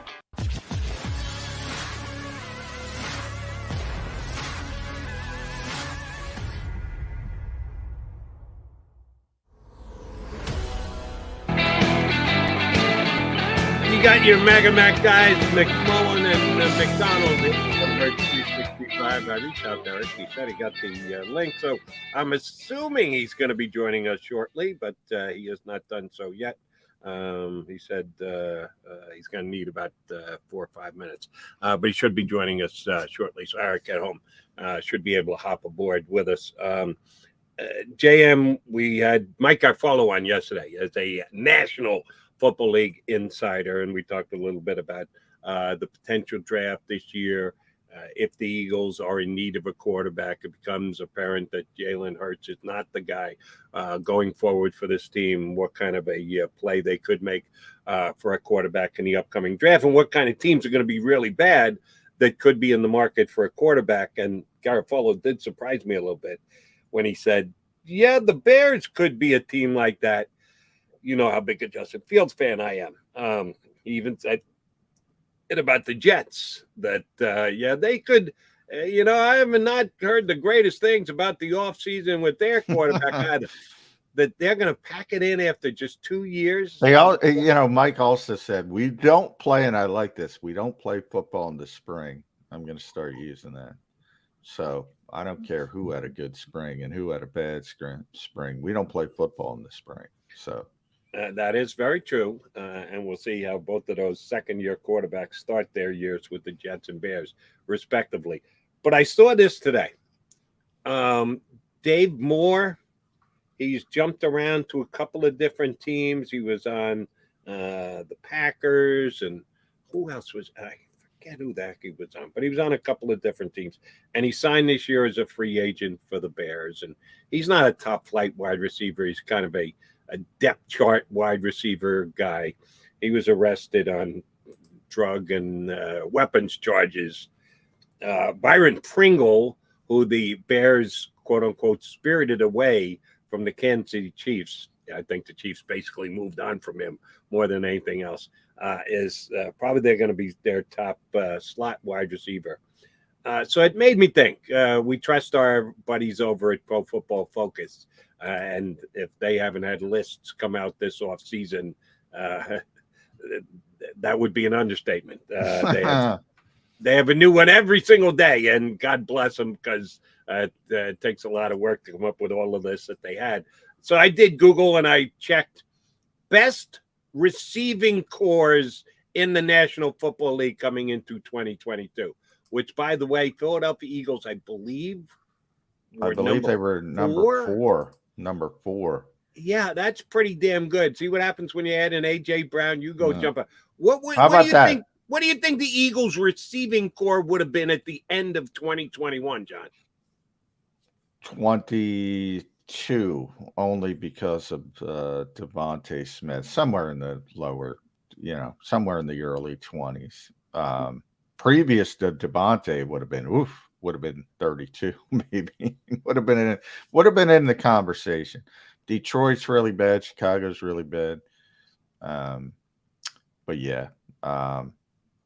It's funny. This team hasn't had a 1,000-yard receiver, I think, since Jeremy Maclin. At receiver, Zach Ertz at tight end they had, but at receiver, it's been since Maclin. And think about that, Jody. In this era, you can't find 1,000. They're giving out 1,000-yard receivers. This fan base thinks Quez Watkins is better than Tyler Boyd. Tyler Boyd's got 2. They're giving them out.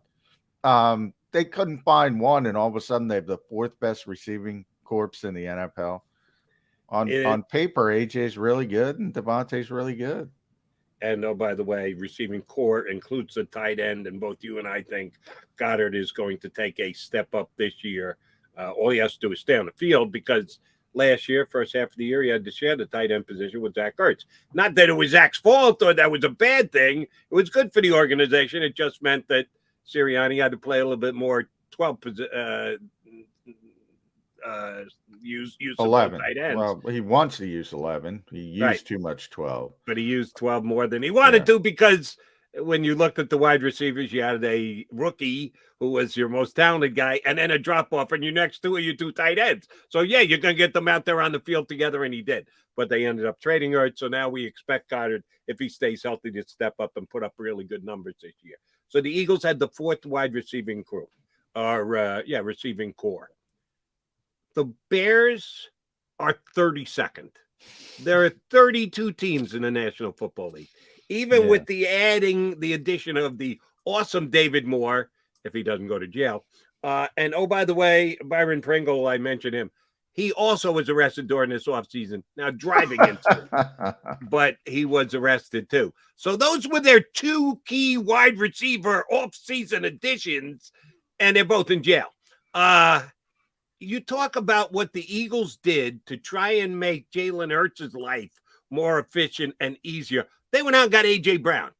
The Bears went out and got worse. They're a worse football team. and you're going to judge Justin Fields this year and go, oh, shoot, maybe the Bears better think about drafting another quarterback if they have a high first-round pick. I'm doing a preemptive defense of my guy, Justin Fields. Come on, they got him Equanimous St. Brown. I just wanted to say Equanimous. Yeah, thank you for saying that. How'd he do catching the football from the best quarterback on the planet? He was a drop machine in Green Bay. They drafted Velus Jones in the 3rd round. They signed Tajay Sharp, who's going to be their version of Greg Ward. Dante Pettis. Yeah, they're a mess. They're a mess at wide receiver. But here's where I agree with Mike Garafolo. See, the reason I think the Bears might move on from Justin Fields is because they're terrible. They've done nothing, so he's going to look bad. And again, Ryan Poles and Matt Eberflus didn't draft him. And they're gonna potentially want their guy at quarterback, especially if they're at the top of the draft and they like one of those guys, Whereas the Jets, I don't think you have to worry about it because Joe Douglas is still there. Now, if Joe Douglas leaves and he's fired, then I think you have to start worrying about it with the Jets. But we just talked about it with Howie and first-round picks and Jalen Reagor. Well, first-round quarterbacks times that by 10. If Ryan Pace is still there, I don't think there's any chance the Bears would move on from Justin Fields because he's his guy. But the fact that you have a new GM, and by the way, how interesting is it in Chicago, Jody? I have to think about this. They replaced Ryan and Matt with Ryan and Matt, so you got to get it right. That doesn't happen too often. No, they blow out Ryan Pace and bring in Ryan Poles, and they blow out Matt Nagy and bring in Matt Eberflus. So it's Ryan and Matt for Ryan and Matt. But that's why I think Justin Fields is in more peril than Zach Wilson. You are probably right.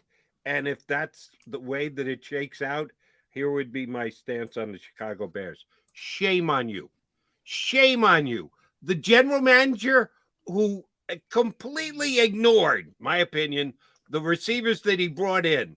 Other teams' discards are supposed to upgrade your wide receiver room. Well, they and then you're going to turn around and go, oh, shoot, we need another quarterback. How the hell do you know that you didn't give the guy anybody to work with? Well, they probably two things. Those are not mutually exclusive. The cast-offs probably do improve the wide receiver room, but just not nearly enough. So, yeah, I mean, they're one of those teams, Atlanta, the Giants I've talked about. Although at least the Giants are kind of ahead of the game because they have the 2 top 10 picks. So in theory, you're bringing in some pretty significant talent if they, live up to the billing. So they're probably ahead of the game. But there's certain teams, Seattle, it seems like they're, and again, you can use the T word if you want. I don't think it's a full-blown tank, but they seem to be comfortable with a rebuild is how I would say it. And the fact that they and we had the infighting between the NFL information people, Rappaport and Josina Anderson, as to how aggressive Seattle was or wasn't in the pursuit of Baker Mayfield. If they start the season with Drew Lock as their starting quarterback and are ready, willing, and able to go to Geno Smith, yeah, to me, that's a tank. That's an unquestioned tank.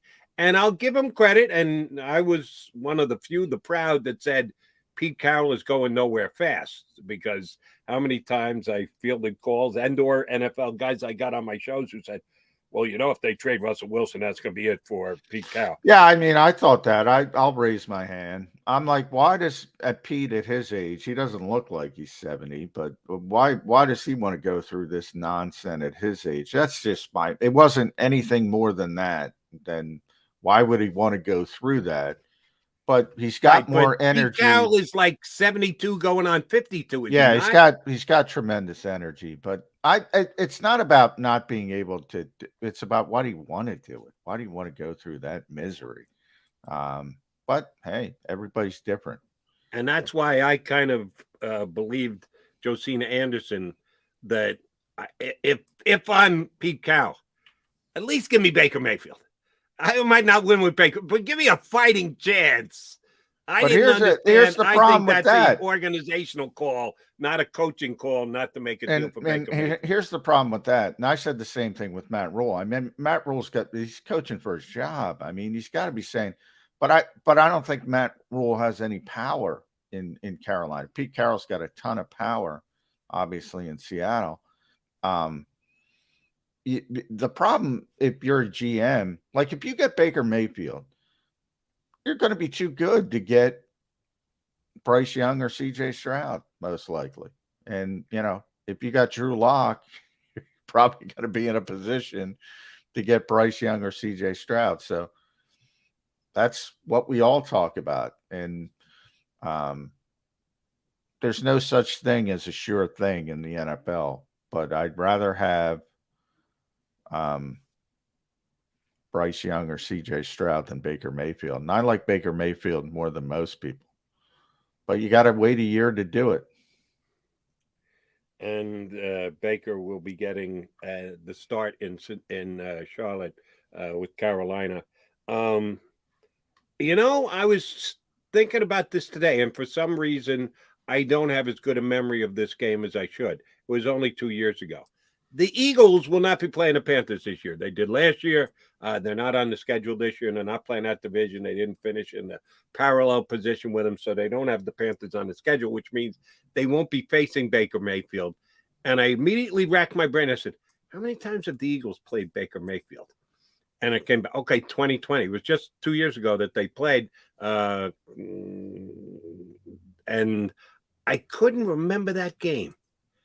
It was a season that was going, unfortunately, the wrong direction, even though they were still kind of in it because the whole division was so bad.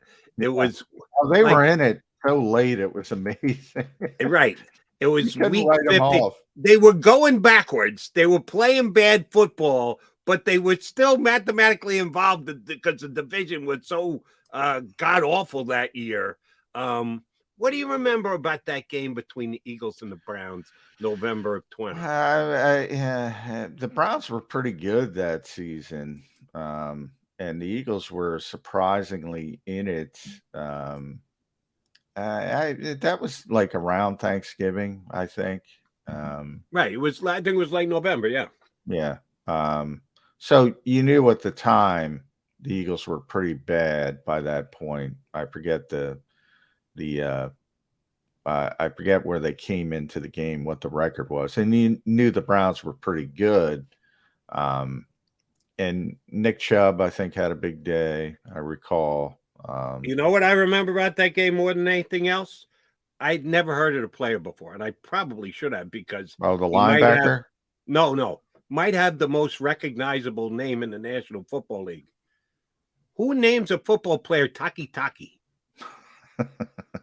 Well, Samoan, you know how that goes. Exactly. But he picked off a Carson Wentz pass and went 50 some odd yards the other way. That was that's the linebacker. That's what I was talking about. Taki, Sione Taki. Yeah. A lot of people picked off Carson Wentz here. Sione Taki. Take a shot at Carson Wentz. I'm trying to think what was the final score of that game? It had to be like 2017 or something. It was close. I got to look it up now. 22-17. Browns beat the Eagles. Right, but they had the pick six. Yeah, that started off the scoring. The big Taki. Right, and they also had a safety in that game, if I remember correctly. Yeah, it was the edge rusher, Olivier Vernon. Olivier Vernon, yeah. So Baker Mayfield didn't throw any touchdown passes that day. No, he didn't play well. I think Chubb might have run one in. Chubb, I don't know if he scored, but he had over 100. Yeah, he had. Did he? I'm trying to look it up. Chubb had 114 yards. Baker was only 12 of 22 for 204 yards. So he didn't play that well. Richard Rodgers scored for the Eagles. Dallas Goedert scored. Yeah. Rich Rod scored. Carson was 21 of 35 with 2 picks, including the Sione Taki 50-yard pick 6. Yeah. Which really was the difference in the game, Jody. 22-17. Which is the only time that the Eagles faced Baker Mayfield. They faced him in. Did he do joint practices? Did they do Browns 2 years ago? No. They're doing the Browns this year. When did they go out to? I know they've gone out to what's it called? Bethea? Is that the what's Berea? Berea.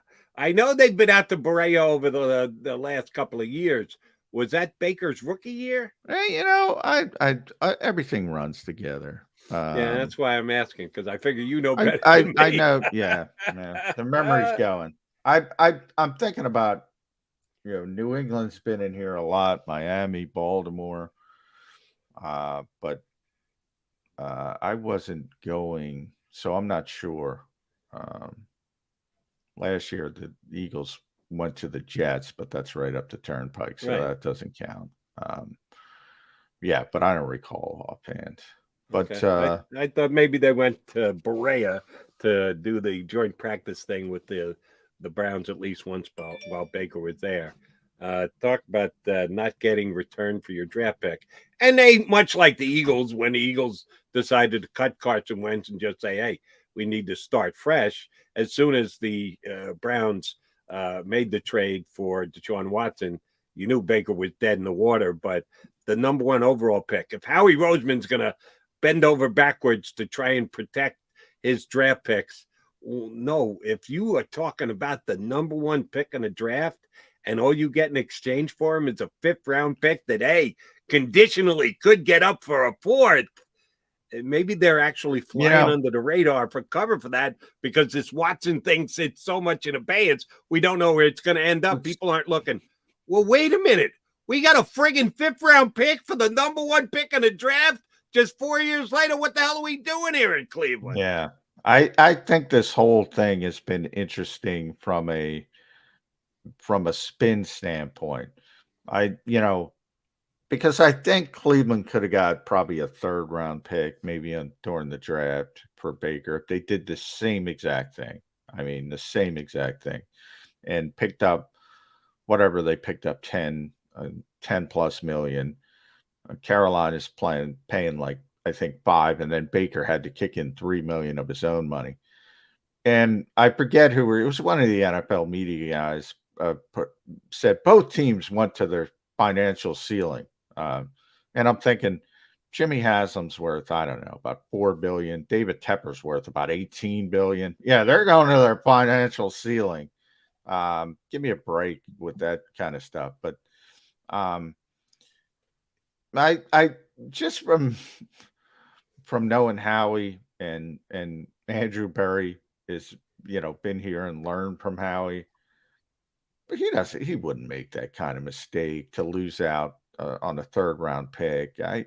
Cleveland's doing some hinky things that are coming from the top. And obviously Deshaun Watson, that's an ownership decision. I said it would have been in Cleveland. It was an ownership decision in Miami. It would have been an ownership decision here. That's off the GM's plate. They can't make that kind of decision. Sure. But in the case of Baker Mayfield, Andrew Berry could have gotten a 3rd round pick on draft, and he wasn't allowed to. And then you pay the premium for being, what. And that's Cleveland. That's Cleveland in a nutshell. They got a good team, good roster, bad organization.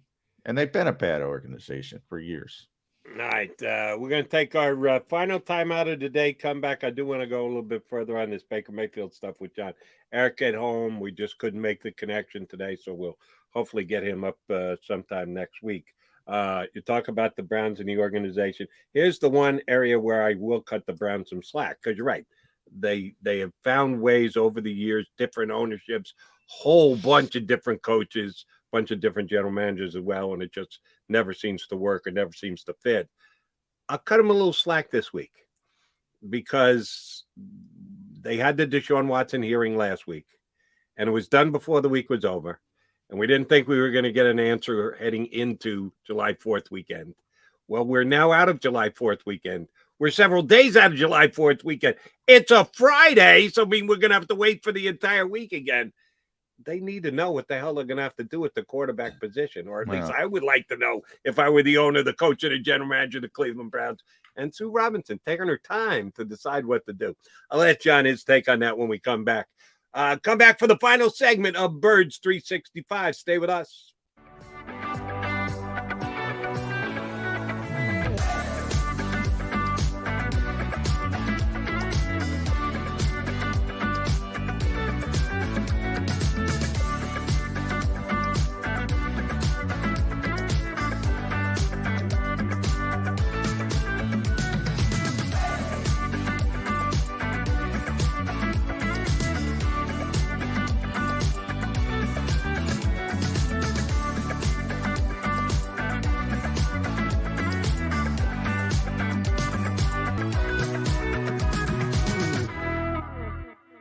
Action News at 11 with Rick Williams. It's the team you trust to bring it all together. The stories that impact your community, a sports roundup for the locals, and the AccuWeather forecast you depend on. Action News at 11 with Rick Williams.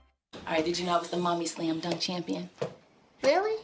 Yes, really, don't sound so surprised. Let's see it. Oh, you're ready. All right, here we go. Let's hear the crowd. So go to right, go to left, fake 'em out. Mama, go up, mama! She did it. Again? You can't avoid gravity, but United Healthcare can help you avoid financial surprises by helping you compare costs and doctor quality ratings. United Healthcare. Uh-huh.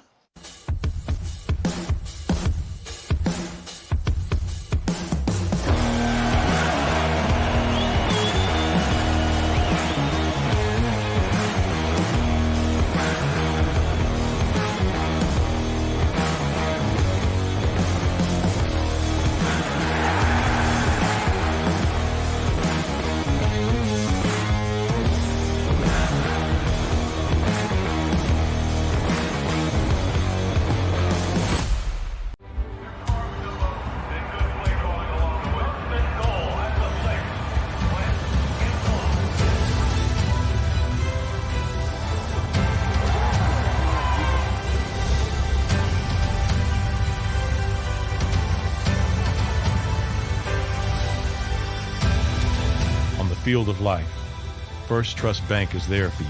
Champions on three. 1, 2, 3. Because Philadelphia dreams deserve a Philadelphia bank. Go for the midnight dares. Go for the game. Go for the hits. Go for the fans. Go for the win. Go to Ocean Casino Resort. Book your trip at theoceanac.com.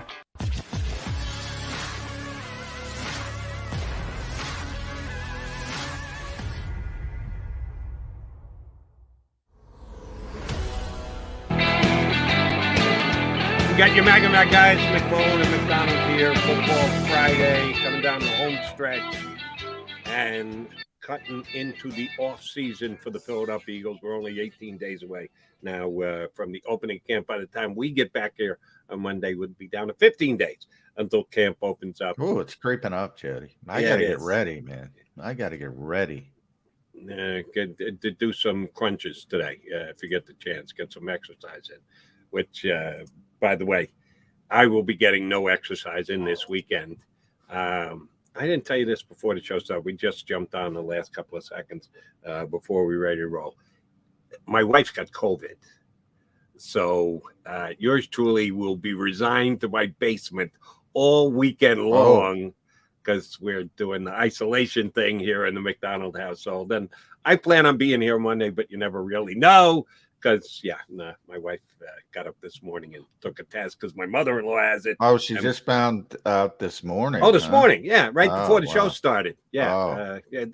it's 20 minutes before you're gonna hop on the air. Oh, by the way, yeah, I've got COVID. Oh, thanks, babe. Ooh. Now I gotta go do. Now, is she showing any symptoms? That's one of, well, she tested herself for two reasons. Number one, like I said, my mother-in-law has it, and she had to stop by her house to make sure she had food and everything else.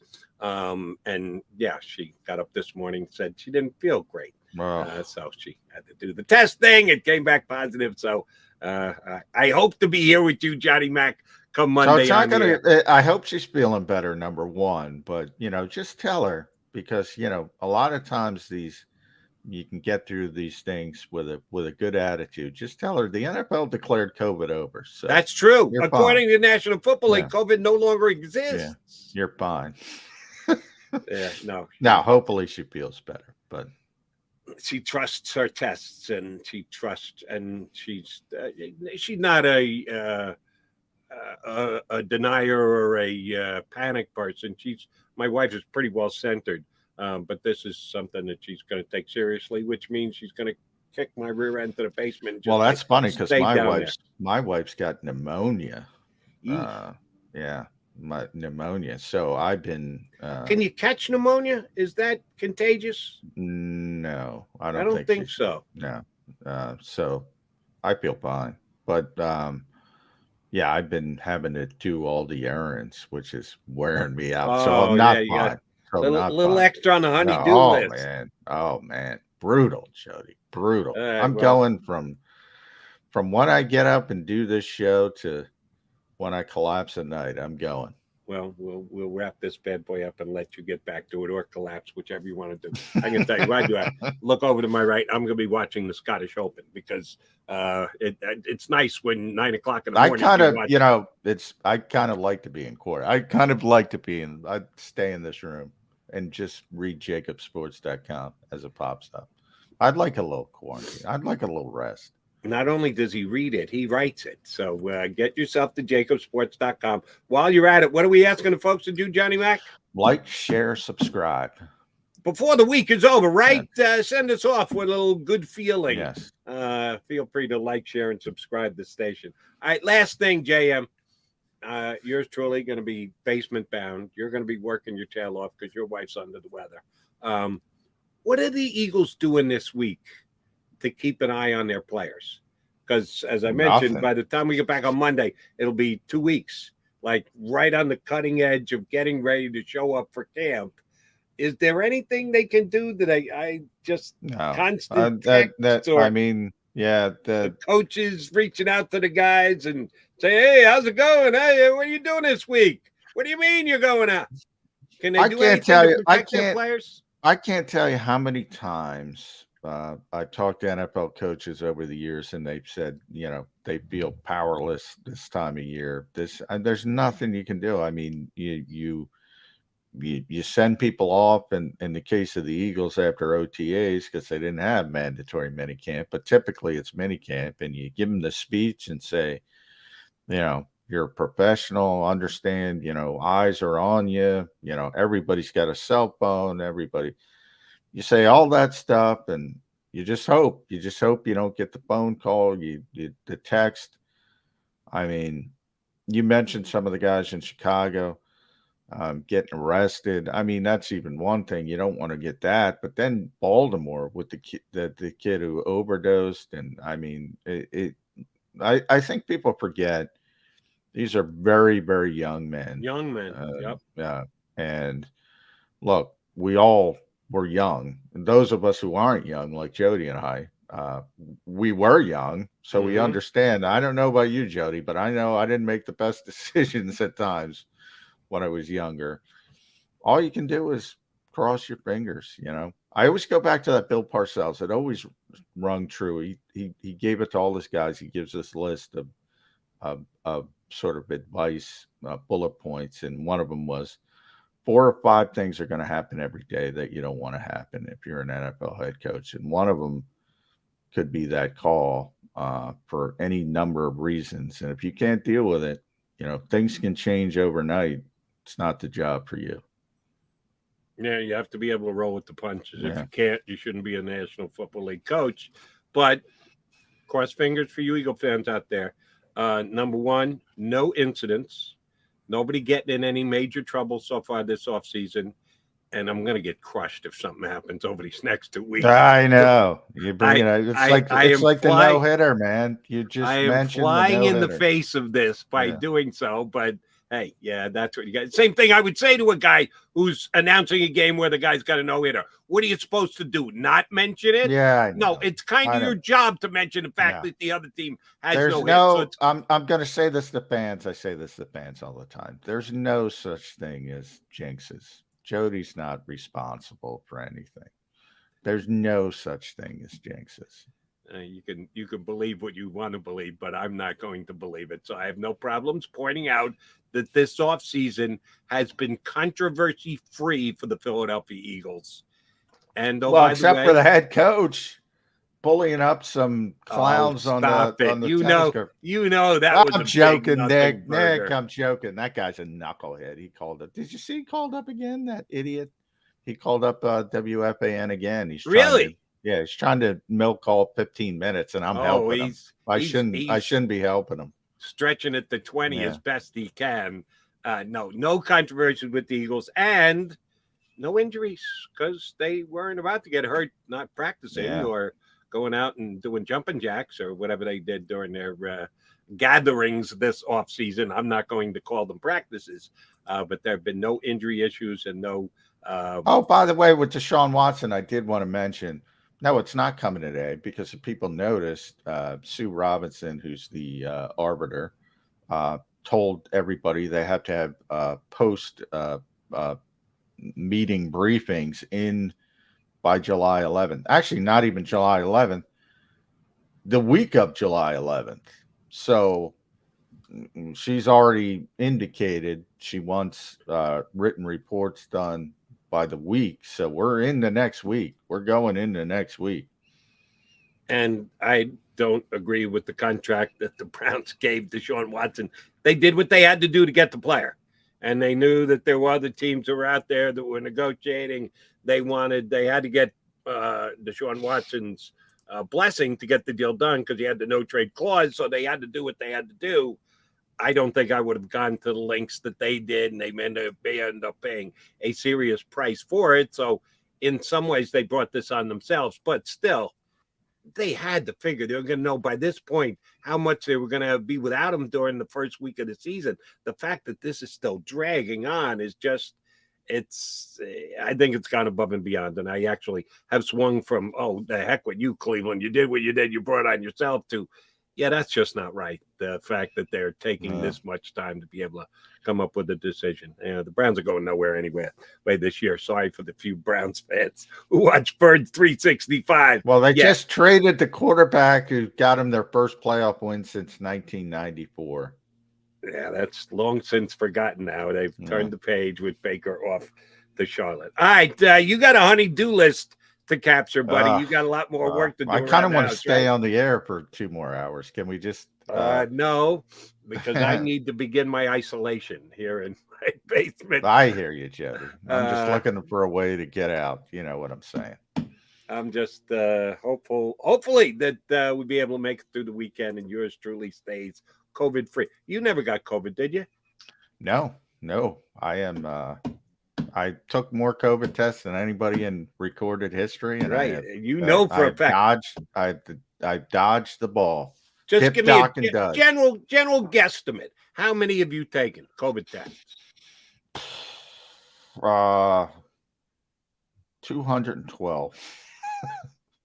Now give me an actual number. No, that's an actual number. You think you've taken 200 tests? I think I've taken 200 tests. Yeah. Wow. I was taking tests every day the 1 year. Every day. Even when the team had the day off, I had to go in and take a test. Oh, I remember that. Yeah. Man, that's harsh. So let's say your number is 212. That might be a little high now. I'm thinking about it. You want 176. 176. If you've had to take 176 COVID tests, that's 176 more than I've taken. I have never taken a COVID test. Not once. Haven't needed to. Didn't think I had it. Wasn't around somebody.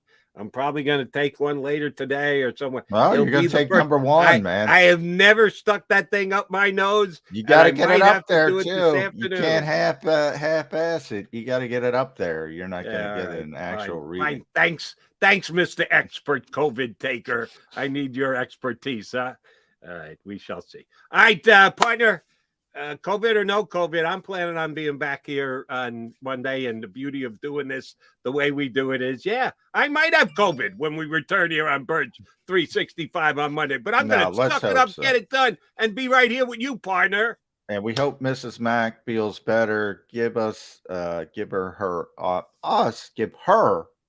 our well wishes. I can't even get it out. Jeez, you can tell I'm tired. Sounds like you have COVID, and maybe you should lay lay down. Bog, that's part of it. Bog brain, COVID. Good. Now I'm going to take test 177, Joe. You'll take yours before I take mine, because I'm going to avoid it at all costs. I've never taken one, and I'm not looking forward to taking my first. Anyway, we will be back here on Monday. A long week, full week, all 5 days next week with Bowen and I plan to be here since we're getting that much closer to the start of the season. Appreciate you tuning in to Birds 365. We'll see you Monday. You've been listening to Birds 365, the destination for the passionate Eagles football fan who bleeds green. If it's Eagles football, we're talking about it. Debate inside the locker room and guests that are some of the greatest football minds from around the region. We hope you enjoyed the show. We know we had a blast. Make sure to like, comment, and subscribe, and we'll be back soon. But in the meantime, hook up with us on social media at JAKIB Sports. See you next time on Birds 365.